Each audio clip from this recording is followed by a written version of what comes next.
Hello everybody and welcome to another Doom video. As many of you are well aware, I made a New Year's resolution to try to beat Doom because it is so good on Ultra Nightmare, which is the permadeath version of the game. That is also the hardest version of the game.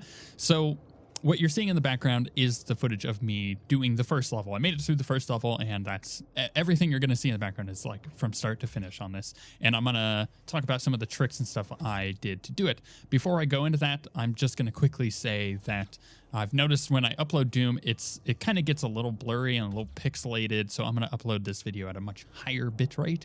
And if it doesn't load very quickly for you and it keeps having to buffer, just try to let it buffer a bit at a time. It's gonna look a lot better, or put it down on like 720. It should look better than it did on 1080 before. Now what you see me doing here is getting rid of these stupid little shamblers to begin with, because they can really creep up on you. But I go for that armor right off the bat. I think it's really important to do that. If you don't, you just are basically starting gimped down here.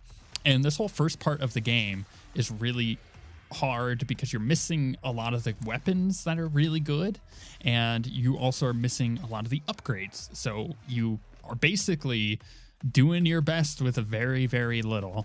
The pistol is pretty useless when you're at this rate, like when you're right at the beginning of the game. And the shotgun is pretty good, but you have to get close to these guys, and you really don't want to be close to enemies on Ultra Nightmare. So later, when I get my upgrade for the shotgun, I take the grenade, because it is just way better, because then I can stay at range as opposed to the 3-shot burst. But what you see me doing is I'm the little red skulls, by the way, the little red helmets that you see pop up, those are where I've died, and the white ones are where other people have died, just in case you're wondering.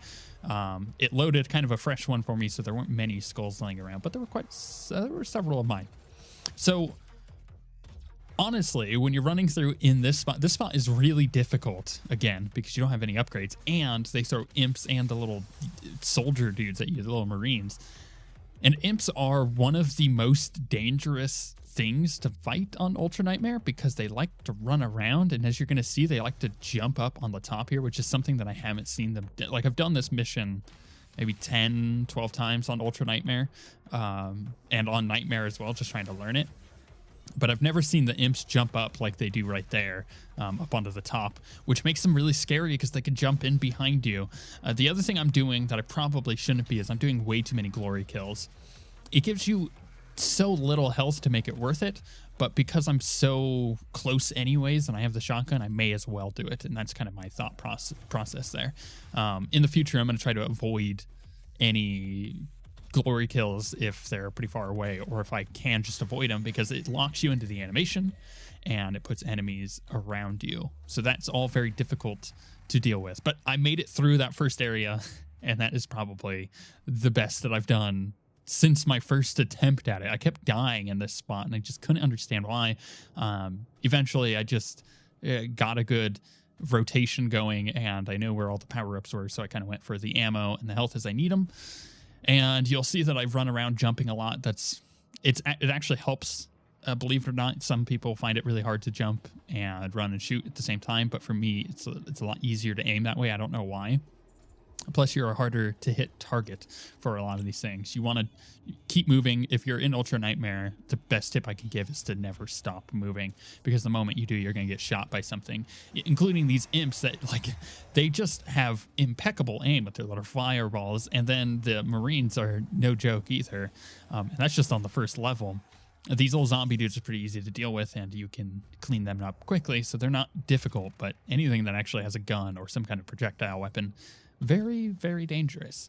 So I have the grenade now at this rate, and I probably should use grenades a lot more than I do. I barely use them in our playthrough, and I barely use them in my own game when I beat it. The power-ups are like really good. I just don't understand why I don't use them more. It's not prominent on my UI, so I don't remember that I have it, honestly, half of the time. But I think a couple times here grenades would have saved me, and I did use a couple to good effect. But you are going to see this little spot here is kind of where you get your first upgrade. So you kind of want to come get this map, and then you get your little upgrade point, right? But here's the thing. If you want to upgrade your weapon right away, you can. There are a couple imps that you have to take care of down below if you want to get to the secret level. And the secret level gives you another upgrade point, which obviously is good, right? So you want that. But it's this weird, you know, do you wait to get the secret level and go upgrade your weapon? Or do you run down and get the secret level real quick and then run up and get the weapon? If you're speed running it might be quicker to get the secret level. But because I'm trying to be as careful as I can whilst accidentally opening the console there, I bid to go and get the weapon upgrade first. So that way I actually can do this little bottom bit, the secret level, way easier. And you'll see what I mean when I get there. But I definitely go for the explosive shot. It's just better. Once you get the idea of the aim for it, oh, it's so good, guys. You have no idea. And I've gotten pretty good at it this time. I'm missing a lot of like really basic shots that I shouldn't be. But you'll see that I hit a lot of really good ones too. So I'm kind of getting the feel for the explosive shot. I don't use it usually. It's not something that I try to go for. And I actually do get like jumped by a couple imps here that I wasn't expecting. That jump in behind me and start meleeing me like right there. And I just, yeah, I probably should be able to deal with it, but I panic a bit. And again, I miss a couple shots that I probably shouldn't. But in the end, the glory kills kind of heal me back up to what I need. Yeah, it's difficult because you kind of have to balance when you pick up the stuff. Like I went and grabbed that armor and the grenade, right? But what I could have done is just gone down there and cleared it all out. But I likely would have died because I did need that armor and I do need that grenade for later. So it's what I'm learning on this level in particular is there is a balance of when you pick things up and when you leave them. I mean, the same goes for any other level as well, but you kind of have to learn when to grab stuff and when not to.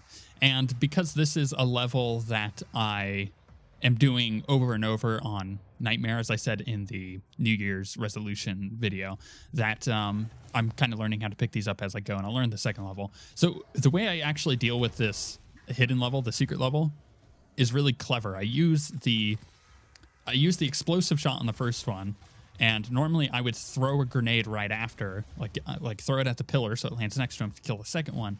By then, your explosive charge is almost back up. You can kill a third one, and then you can take care of the last one easily. But those guys they can be pretty deadly sitting up there, and if you snipe them from afar, I've done it. It works, but it's better for me to do it the way that you just saw there, where I'm kind of trying to kill them with the explosive shot. And again, that's why I think the explosive shot is so powerful on this first freaking level, because you don't have really any ranged abilities except for the pistol. And when you don't want to use the pistol because it sucks, which is you never want to use the pistol if you can avoid it, you always then want to use the explosive blast on the shotgun. And the thing is, like, it only takes one ammo. So one ammo to almost always guarantee a kill is way better than just using the actual shotgun shots. That's another thing I need to balance out as well. But what a lot of that boils down to is simply that the shotgun is pretty subpar. I mean, it's really good in some scenarios, but it's pretty subpar compared to some of the other weapons you get. You know, like the super shotgun is just like a direct upgrade on the shotgun if you want to use it as a shotgun. So I think the charge burst is the reason you would then use the shotgun, just the standard shotgun. And the more that I think about it, actually most of the upgrades that you'll get on weapons, you'll probably get the ones that are always on the right.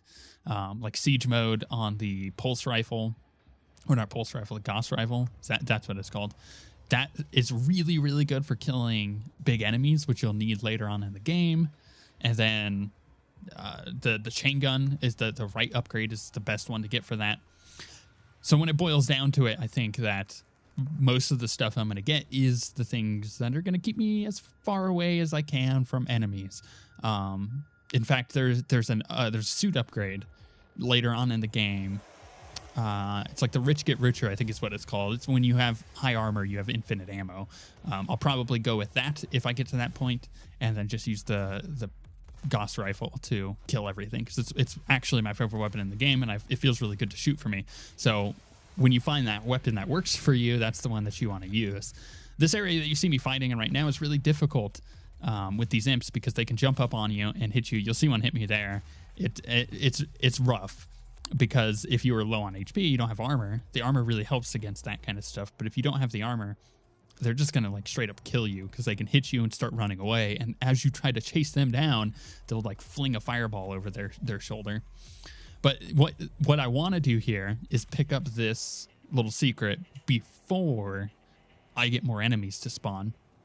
If you pick that up before you kill all those imps, I believe the imps can go in there, and because your screen is all blurred out while you're looking at the toy, they can pretty much just kill you right there. So what I did was I killed the imps first.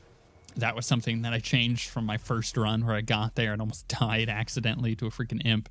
And then this last bit is really just a bit of what I was talking about earlier, just trying to stay away from the targets as much as you can. Using the explosive shot to do the damage will really help. And the other thing is, this is the final like life of this level. You're so close to the end if you can get past this bit, and you'll see me pause, and sometimes that's something you have to do. I'll skip through the rest of that pause, but essentially what you see me doing is pausing because my hands were getting cold. It was just cold where I was, and my hands were getting cold, and I knew that I needed to warm them up, so I just kind of sat on them for a bit. I know this sounds weird, but just like warmed my hands up for a little bit, rubbed them around and like blew hot air into them, sat there for a couple minutes, and then just went back at it. It can be hard sometimes to jump back into the game like that because you're not in the groove, but as long as you pause far enough from action, you should be able to kind of move around and be like, oh yeah, that's what I was doing. The other key thing on this side, once you get this far in this level on Ultra Nightmare, is watching out for the explosive barrels, because there's a couple explosive barrels in really weird spots, and if you shoot them or if you use your explosive shot too close, they'll kill you, and you got to be really careful too because enemies can blow them up accidentally. But yeah, there's a couple next to pillars just kind of like hanging around, and you really want to try to avoid those. That's how I died my first time getting to this point. Is I went to go run away from an imp that was chasing me. I had like 5 life left, and I turned around to shoot, and I shot past him. I missed in my haste, and I shot an explosive barrel, and I was too close, and it killed me. So trying to get that upgrade later on that prevents explosive barrel damage to you is also very, very good. But with that, I did it. That was the rest of the enemies. There's no other way to die unless you fall off the level, which would be really stupid. So I pick up the rest of the stuff. So there's some armor. You want any ammo you can get going to the next level, but primarily you want as much armor as possible because it does carry over. So I do pick up both the armor things and move forward. But yeah, that was the first level. I practiced maybe 5 times going through it.